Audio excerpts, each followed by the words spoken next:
ஆறாம் வகுப்பு இயல் 1 இன்பத்தமிழ். தமிழ் மொழியை தமிழ் இலக்கியங்கள் போற்றுகின்றன.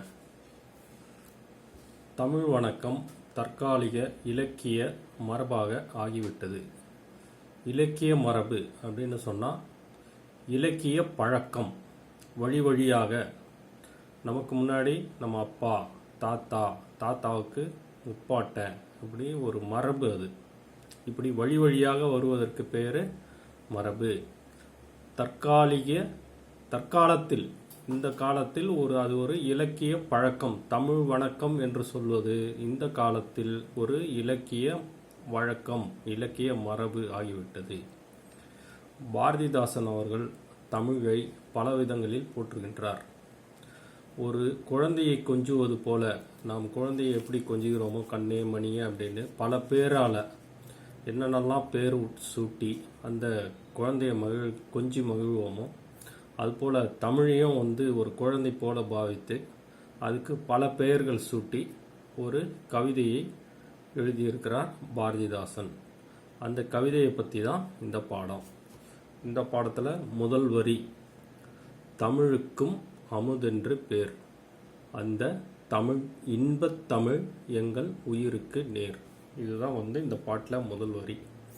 இங்கே தமிழுக்கும் அப்படின்னு இக்கும் அப்படின்னு சேர்க்கிறார். தமிழுக்கும்னா பல மொழிகளைப் போல தமிழுக்கும் ஒரு பேர் இருக்கு, அது அமுது அப்படின்னு பேர். அதுக்கு தமிழுக்கும் அப்படின்னு முதல்ல மற்ற இந்த வரிசையில் கீழே வரக்கூடிய வரிசையில் எங்கேயுமே தமிழுக்கு இக்கு தான் வரும், இம்மு சேராது.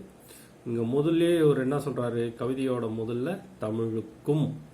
தமிழுக்கும் அமுது என்று பேர். அதனால் முதல்ல ஒரு தமிழை இந்த குழந்தைய தூக்கி இதற்கு ஒரு பெயர் உண்டு, அதற்கு அமுது அப்படின்னு அந்த பேரை முதல்ல அமுது அப்படின்னு சொல்கிறார். அந்த தமிழ் இன்பத்தமிழ், அந்த தமிழ் ஒரு இன்பத்தமிழ். அது எப்படிப்பட்டதுன்னா எங்களுடைய உயிருக்கு நேர், எங்கள் உயிருக்கு சமானம். அது எங்களுடைய உயிருக்கு சமானம். அது தமிழுக்கும் அமுதென்று பேர், அந்த தமிழ் இன்பத்தமிழ் எங்கள் உயிருக்கு நேர். தமிழ் என்ற குழந்தைக்கு அமுது என்று பேர். முதலாக ஒரு பேர் சுற்றார், அமுதே அப்படின்னு பேர் சுற்றாரு. பின்னாடியே அது எப்படின்னா எங்கள் உயிருக்கு சமானமான குழந்தை. இது நம்ம குழந்தை எப்படி நம்ம கிட்ட இருந்து பிறந்த ஒரு உயிர்.